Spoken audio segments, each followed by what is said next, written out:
My name's Steve Williams. This Tuesday we're going to show you a couple different things on the 2015 Subaru Outback when we take the week. First thing you'll notice when you get into the new 2015 Subaru Outback as compared to the 14, there's a lot more luxury ride to it. The whole car itself is redesigned with a little bit more of a luxury feel. One of the main factors of it is they did make the car itself a little bit bigger overall and just a little bit wider. Not a ton, just a lot of subtle changes that help the car out the top. Let me get over here.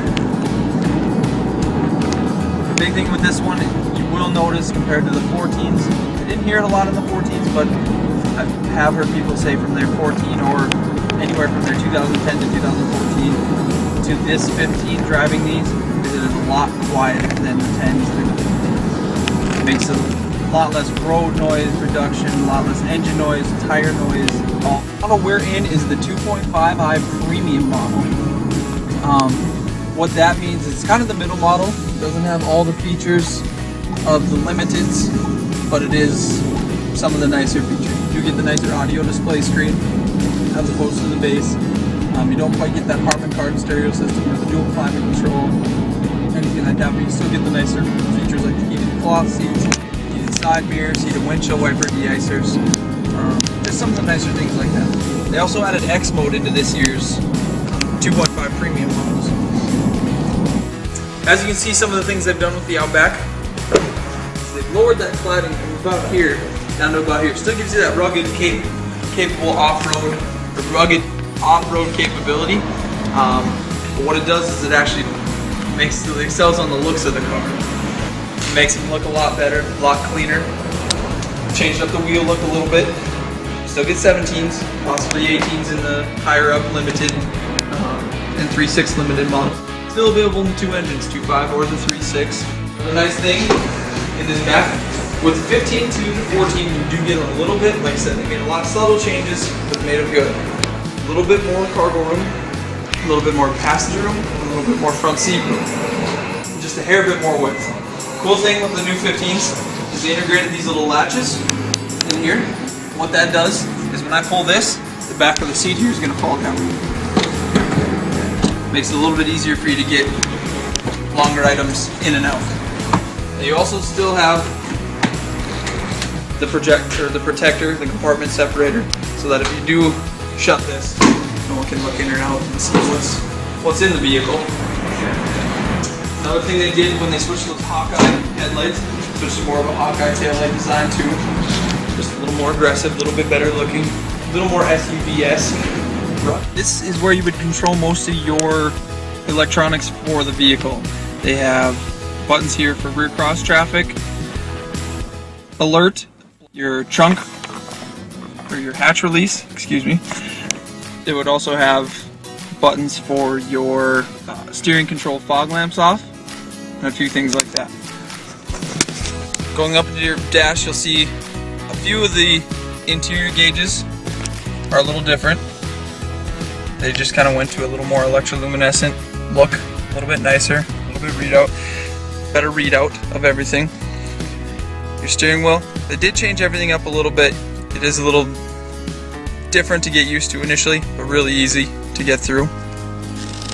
Everything on here, they switched up to. Now this we're in is a 2.5 premium. It is dual climate control, so I can have it set at one level. My passenger can have it set at a different. You have fan control speeds here. On a nice hot day like today, it's nice to have on. The whole dash layout here, display screen, that's where you get into your app screen from the home screen, into your audio screen here for any sources, USB, Sirius XM, Bluetooth audio, CD, Pandora, anything like that. Phone's pretty easy, really easy to pair now from the previous generation to this generation, makes it a lot easier. So another part of this, when you get in from the app's audio phone in your home screen, you can go into info. Info is pretty cool because you can get into sports, weather, stocks, fuel, vehicle monitor, eco monitor, and maintenance. And these kind of work just like your phone, where you swipe your finger and it moves that way. Vehicle monitor just lets you know oil temp, how many your average speed is, elapsed time, how long the car's been running. Eco monitor Just lets you know lifetime gas mileage, range till empty, instant readout of what you're getting while you're driving, and then again the elapsed time with your average speed.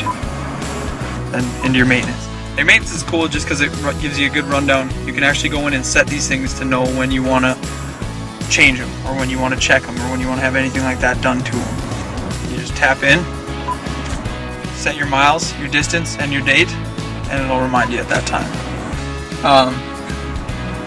My passenger's heated seat is fully on. You can tell in that one, where on my side it's off. You have 3 different modes. No AC seat, but hopefully that's coming soon. Down here, you have 2 USB ports now, instead of just the standard one that used to come in the center console. You have 2 along with your auxiliary port.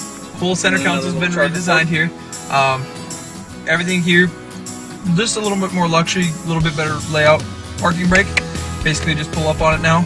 Sets your parking brake, put your foot on the brake, push down, shuts it off. Same setup with the shift column, just a little different layout, a little bit more compact so you can get more stuff in here, more cup holders, everything like that. Center console's just changed a little bit. Still have your charger port down here for anything, 12-volt charger, anything like that. But you have a little area here for change or anything you'd want to store in there. When I throw it in reverse, you'll get the backup camera. At the tip of the green, it's 10 feet. At the red, it's a foot. This gives you the direct center of the vehicle. Really good for when you're towing something, backing up into the jet skis or boat. The backup camera. At the tip of the green, it's 10 feet. At the red, it's a foot. This gives you the direct center of the vehicle. Really good for when you're towing something, backing up into the jet skis or boats or anything like that. These do tow 2,700 pounds in the 4, 3,000 pounds in the 6. What else do you want? I'm Steve Williams, and when you're ready to come see the 2015 Subaru Outback, stop by Kupper Subaru and take the wheel.